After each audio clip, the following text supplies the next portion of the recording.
Bismillahirrahmanirrahim. Here Dr. Shahid Iqbal. Today we are going to discuss about the post-transcriptional modification. It's the most important lecture of cell biology. Post-transcriptional modification. इससे मतलब क्या लिया जाता है?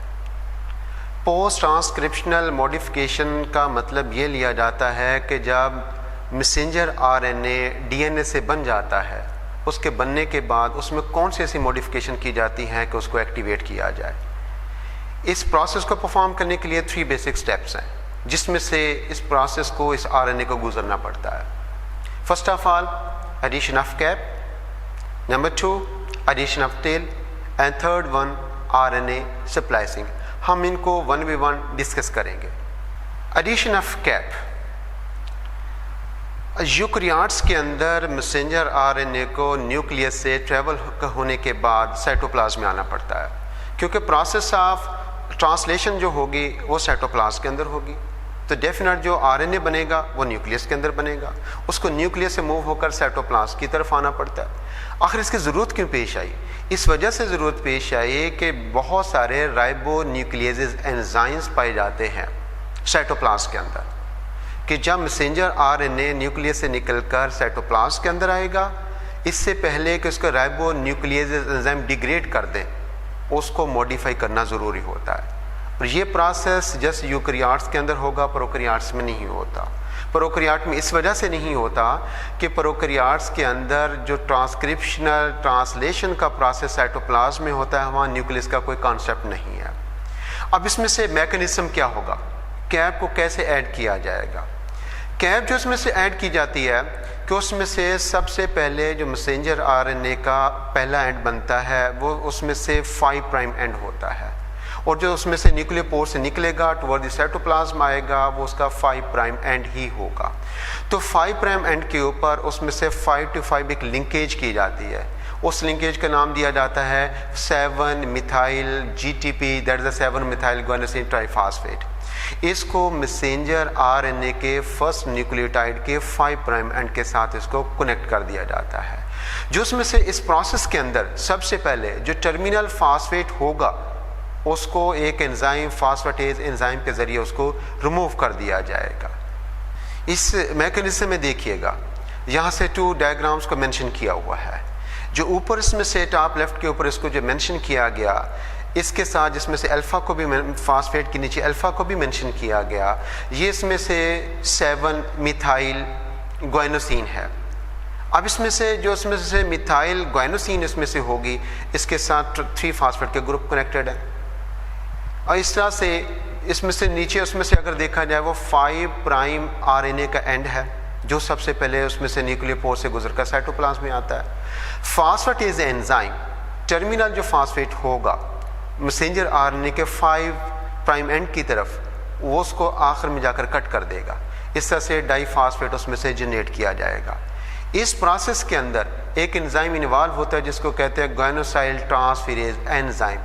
ये गुआनोसाइल transferase enzyme उसमें से गुआनोसिन ट्राइफॉस्फेट, जो कि अब गुआनोसिन मोनोफॉस्फेट बन चुका है, और इसके साथ दूसरा जो टर्मिनल एंड है मैसेंजर आरएनए का जिस 5 प्राइम एंड है, उसका टर्मिनल फास्फेट भी क्लीव हो चुका था। तो अब ये दोनों गुआनोसाइल ट्रांसफेरेज एंजाइम दोनों के दरमियान 5 प्राइम टू 5 प्राइम एक लिंक बनाएंगे। 5 प्राइम टू 5 प्राइम लिंक बनाने का सबसे बड़ा एडवांटेज ये होता है कि जो उसमें से राइबो न्यूक्लियेजेस एंजाइम्स होते हैं वो इस ब्रिज को उसमें से ब्रेक नहीं कर सकते। इस तरह से इनके दरमियान 5 prime to 5 prime triphosphate link connect कर दिया जाता है। इसमें देखें, यहाँ कैप 0 को मेंशन किया गया। अब इसमें 7 मिथाइल गुआनोसिन ट्राइफॉस्फेट को मेंशन किया गया कि 7 मिथाइल जो गुआनोसिन ट्राइफॉस्फेट होती है, इसमें पोजीशन नंबर 7 के ऊपर कैप को ऐड किया जाता है कैप का मतलब कि वहाँ पे मिथाइल ग्रुप ऐड किया जाता है। मिथाइल ग्रुप ऐड करने का मतलब ये लिया जाता है कि राइबो न्यूक्लियेज एंजाइम की अटैचमेंट साइट वहाँ से ख़त्म कर दी जाए, कि ना ही राइबो न्यूक्लियेज एंजाइम अटैच होगा, ना ही उसकी वो उसमें से जो उसका कैप होगा, जो उसका फर्स्ट पार्ट होगा, ना वो उसमें से क्लीव होगा। अब ये इसमें से 7 मिथाइल ग्वानोसिन ट्राइफॉस्फेट यानी ग्वानोसिन ट्राइफॉस्फेट को 7 मिथाइल बनाने के लिए इसका जो मिथाइल लिया जाता है एस एडिनोसाइल मिथ्योनिन से लिया जाता है। एस एडिनोसाइल मिथ्योनिन से इस मिथाइल ग्रुप को ट्रांसफ़र करने के लिए मिथाइल ट्रांसफर एंजाइम यूज़ होगा। ये methyl transferase enzyme ACE adenosyl methionine से मिथाइल ग्रुप को लेगा और उसमें से ग्वानोसिन ट्राइफॉस्फेट में पोजीशन नंबर 7 के ऊपर जो नाइट्रोजन मौजूद है वहाँ पर उस मिथाइल ग्रुप को अटैच कर देगा। इस तरह से जो अटैचमेंट होगी उसको कैप 0 का नाम दिया जाएगा। इन स्पाइट ऑफ दिस जो राइबोस एडजेसेंट न्यूक्लियोटाइड होते हैं वो भी मिथाइलेटेड हो सकते हैं। इसके अलावा यानी जीरो कैपिंग के अलावा इसमें देखें यहाँ से कैप 1 दिया हुआ है, इसमें राइबोस शुगर की पोजीशन नंबर 2 के ऊपर जो हाइड्रॉक्सिल ग्रुप मौजूद है वहाँ से हाइड्रोजन को रिप्लेस करने के बाद वहाँ पर उसमें से मिथाइल ग्रुप अटैच कर दिया जाता है। जब मिथाइल ग्रुप उसमें से एडजेसेंट राइबोस के साथ अटैच कर दिया जाएगा उसको कैप 1 का नाम दिया जाएगा। उसके बाद जो नेक्स्ट न्यूक्लियोटाइड है उसका जो राइबोस न्यूक्लियोटाइड है जिसकी राइबोस या पेंटोज शुगर है उसमें पोजीशन नंबर 2 के ऊपर जो हाइड्रॉक्सिल ग्रुप है वहाँ पर उसमें से एक और मिथाइल ग्रुप को अटैच कर दिया जाता है तो उसको कैप 2 का नाम दिया जाता है। और ये प्रोसेस इन प्रोग्रेस रहेगा कि उसकी मिथाइलेशन होती रहेगी, कि ये मल्टीपल स्टेप्स हो सकते हैं, ये पॉसिबल होगा।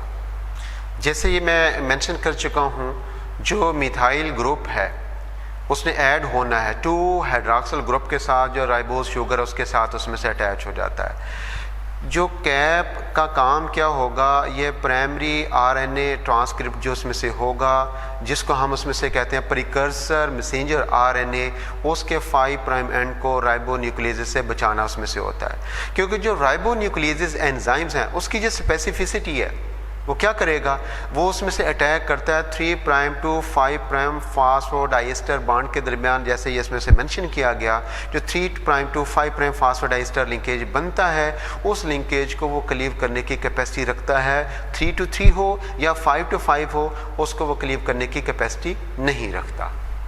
अब इसमें दूसरा पॉइंट हम देखेंगे मैकेनिज्म ऑफ टेल एडिशन, कि पहले कैपिंग तो हमने पढ़ लिया, दूसरी बात पढ़नी है कि उसका जो टर्मिनल पार्ट मैसेंजर आरएनए का आएगा न्यूक्लियस से निकलने के बाद साइटोप्लाज्म की तरफ आएगा, उसमें टेल को कैसे अटैच कर दिया जाता है और टेल कहाँ पर अटैच होगी।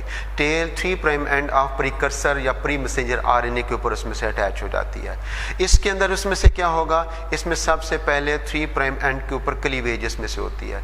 क्लीवेज में इसमें से क्या होगा, नियर अबाउट क्लीव करने के बाद 200 से लेकर 250 एडेनिन के कंजक्टिव उस न्यूक्लियोटाइड ऐड कर दिए जाते हैं, जिस वजह से एक टेल बन जाती है जिसको कहते हैं पॉली ए टेल, के उसमें बहुत सारे एडेनिन के मॉलिक्यूल 3 प्राइम एंड के ऊपर अटैच होते हैं। अब इस प्रोसेस के अंदर हम इसमें देखते हैं कि इसके अंदर 2 तरह के रीजन आते हैं। एक को हम कहते हैं पॉली एडिनाइलेशन रीजन, वो कहाँ पर होगा, ये टेल के टर्मिनल पार्ट की तरह देखते हैं जहाँ पर प्रीकर्सर मैसेंजर आरएनए होता है, इसका ये नॉन कोडिंग रीजन होता है और ये डाउन स्ट्रीम उसमें से होगा टूवर्ड्स द 3 प्राइम एंड। इस सीक्वेंस के बाद एक मिडवे सीक्वेंस आएगा जिस सीक्वेंस का नाम दिया जाता है 5 प्राइम CA3 प्राइम। ये वो साइट है मैसेंजर आरएनए के टर्मिनल पार्ट के ऊपर जहाँ पर इसको क्लीवेज साइट भी कहा जाता है, यहाँ से क्लीवेज भी हो जाती है। अगर ये दोनों वाली साइट्स अवेलेबल होंगी तो क्लीवेज और एडिनाइलेशन का प्रोसेस इसमें से होगा। इन स्पाइट ऑफ दिस एक और सीक्वेंस भी पाया जाता है which is called GU rich sequence, और ये कहाँ पर मौजूद होगा, ये डाउन स्ट्रीम होगा ऑन प्रीकर्सर मैसेंजर आरएनए, वहाँ पर मौजूद इसमें से होगा। जो आरएनए पॉलीमरेज एंजाइम 2 है इसका काम क्या होगा, आरएनए पॉलीमरेज 2 का ये फंक्शन इसमें से होता है कि आरएनए पॉलीमरेज 2 ने मैसेंजर आरएनए को बनाना है। इसके 2 उसमें फैक्टर्स मौजूद उसमें से होते हैं। पहला फैक्टर उसको कहा जाता है that is a multi sub unit protein called cleavage, and polyadenylation specificity factor, that is CPSF factor, इसको नाम दिया जाता है। दूसरे फैक्टर को नाम दिया जाता है क्लीवेज स्टिमुलेशन फैक्टर, CSTF नाम उसको दिया जाता है। ये बोथ फैक्टर उसमें से होते हैं। ये दोनों फैक्टर RNA पॉलीमरेज सेकंड के इसको मैसेंजर RNA की तरफ ये मूव कर जाते हैं, उसकी तरफ ये ट्रांसफ़र हो जाते हैं। अब इसमें इस स्लाइड के अंदर आप देखें कि इसमें पूरा एक मैकेनिज्म डिटेल के साथ दिया हुआ है। इसमें दोनों फैक्टर क्लीवेज, उसमें से पॉलीएडिनाइलेशन स्पेसिफिसिटी फैक्टर और क्लीवेज स्टिमुलेशन फैक्टर, ये दोनों फैक्टर यानी CPSF और इसके साथ दूसरा फैक्टर जो होगा CSTF फैक्टर, ये दोनों फैक्टर किसके फैक्टर हैं? RNA पॉलीमरेज सेकंड के।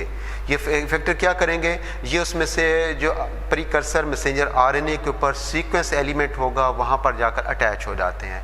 इसके अटैच होने के बाद एक प्रोटीन कॉम्प्लेक्स बनता है। एक प्रोटीन कॉम्प्लेक्स के बाद इसमें उस कॉम्प्लेक्स के अंदर एक एडिशनल क्लीवेज फैक्टर भी इसमें से अटैच हो जाता है। उस फैक्टर को नाम दिया जाता है पॉलीएडिनाइलेट पॉलीमरेज, ये एक एंजाइम है। ये उसमें से जो प्रोटीन कॉम्प्लेक्स बनेगा, ये protein complex precursor messenger RNA के को इसने क्या करना है? इसने क्लीव करना है। इसकी क्लीवेज साइट कहाँ पर मौजूद है? लुक हियर, 5 प्राइम से 3 प्राइम एंड, इसमें 2 सीक्वेंस मौजूद है। इसमें पॉलीएडिनाइलेशन भी है और GC रिच सीक्वेंस भी इसमें से मौजूद है। इन दोनों सीक्वेंस के दरमियान में 5 प्राइम CA 3 प्राइम इसमें से एक साइट मौजूद है, मिडवे साइट दोनों में इसमें से मौजूद है। इसका काम क्या होगा? इसका काम ये होगा कि ये क्लीवेज साइट है, इसके ऊपर प्रोटीन कॉम्प्लेक्स ने यहाँ से उसमें से नॉन कोडिंग रीजन को, नॉन ट्रांसलेटर रीजन को यहाँ से कट करना है। जैसे यहाँ से प्रोटीन कॉम्प्लेक्स इसको कट करेगी तो एक other enzyme polymerase enzyme near about 200 nucleotide adenine के यहाँ पर 3 प्राइम एंड के साथ अटैच हो जाएगी। ये जो प्रोसेस होगा ये ATP मीडिएटेड है, यानी पॉलीमरेज एंजाइम ATP को यूटिलाइज करेगा। यूटिलाइज करने के बाद एक उसमें से पॉलीएडिनाइलेशन टेल, यानी एक लंबी सी टेल बन जाएगी जिसके साथ कंजेक्टेड 200 और मोर उसमें से एडिनिन के न्यूक्लियोटाइड अटैच हो जाएंगे। थर्ड इम्पॉर्टेंट जो फैक्टर है इसमें RNA स्प्लाइसिंग का है, यानी उसमें से जो मैसेंजर RNA बना उसको हमने नाम दिया प्री मैसेंजर RNA और precursor messenger RNA। Precursor messenger RNA mature नहीं होता, अभी उसको उसमें से प्रोसेस में से गुजरना पड़ता है। उसमें बहुत सारे कोडिंग नॉन कोडिंग रीजन भी उसमें से आते हैं। इस वजह से उसको सप्लाइज करने की ज़रूरत पेश आती है कि उसमें से उसकी सप्लाइसिंग किस तरह से उसमें से होगी, उसको किस तरह से सप्लाइज किया जाएगा। सप्लाइसिंग का मतलब उसमें से कट किया जाता है। कट किसको किया जाएगा? कट की उसमें 2 तरह के रीजन मौजूद होंगे, एक को इंट्रॉन कहा जाता है, एक को एक्सॉन कहा जाता है। इंट्रॉन नॉन कोडिंग रीजन्स होते हैं और जो एक्सॉन्स होते हैं उसको कोडिंग रीजन कहा जाता है। और ये रीजन कहाँ पर पाए जाते हैं? ये यूकैरियोट्स में है, प्रोकैरियोट्स के अंदर ऐसे रीजन उसमें से नहीं पाए जाते। और जो उसमें से इंट्रॉन्स होते हैं, इंट्रॉन उसमें मैसेंजर RNA के सपोर्ट के लिए होते हैं। ये बेसिकली ये जो सीक्वेंस है ये नॉन कोडिंग सीक्वेंसेस उसमें से होते हैं। ये सीक्वेंस एक्चुअली पाए कहाँ पर जाते हैं? ये DNA के अंदर उसमें से पाए जाएंगे। DNA से जब ट्रांसक्रिप्ट बनता है, मैसेंजर RNA बनता है, वो सारे के सारे coding non coding region messenger RNA के अंदर आ जाते हैं। इस वजह से इन इंट्रॉन को वहाँ से कट करना और एक्सॉन को आपस में साथ जोड़ना ये एक बहुत बड़ा इम्पॉर्टेंट प्रोसेस है। अगर इसमें किसी किस्म का थोड़ा बहुत एरर आ जाता है तो जेनेटिक डिसऑर्डर आ जाएगा, वो जीन के अंदर चेंजेस आनी स्टार्ट हो जाती हैं, उससे जो प्रोडक्ट बनना होता है वो प्रोडक्ट चेंज बनना स्टार्ट हो जाएगा। इस वजह से इसमें बहुत ही क्रिटिकल प्रोसेस होता है कि कौन सा पार्ट को कट किया जाएगा, कैसे कट किया जाएगा, कहाँ से उसको कट करना है, कौन ये प्रोसेस परफॉर्म करेगा, उसके पास इंफॉर्मेशन कहाँ से आती हैं। तो ये यूकैरियोटिक के अंदर ये प्रोसेस होता है। ये जो इंट्रॉन इसमें से होते हैं, ये उसमें से जो प्रोटीन बननी होती है, उन प्रोटीन्स के अंदर इन इंट्रॉन को कोड नहीं किया जाता क्योंकि इसमें से नॉन कोडिंग रीजन है, इसका ऐसा कोई फंक्शन नहीं होता। इससे स्प्लाइसिंग एक ऐसा प्रोसेस है, the process in which intron removed from the precursor messenger RNA and exons are joined together। इसका मतलब ये होगा कि जो मैसेंजर RNA बनता है उसकी लेंथ पहले ज़्यादा होगी, जब उसको मैच्योर किया जाएगा, ट्रांसलेशन के काबिल उसको किया जाएगा, उस वक्त उसकी लेंथ शॉर्ट हो जाती है, वो जस्ट उसका कोडिंग रीजन ही बाकी रह जाते हैं। RNA स्प्लाइसिंग ये कहाँ पर होगी? RNA स्प्लाइसिंग का प्रोसेस हमेशा न्यूक्लियस में होना है, चाहे उसमें से इमीडिएटली आफ्टर ट्रांसक्रिप्शन हो जाए या ट्रांसक्रिप्शन के दौरान हो जाए। प्रोसेस कहाँ पर हो रहा है? जस्ट न्यूक्लियस के अंदर हो रहा है, क्योंकि वह सिप्लिसियोसोम जिसने इस प्रोसेस को कैरी ऑन करना है वो कहाँ पर मौजूद है? वो न्यूक्लियस के अंदर मौजूद है।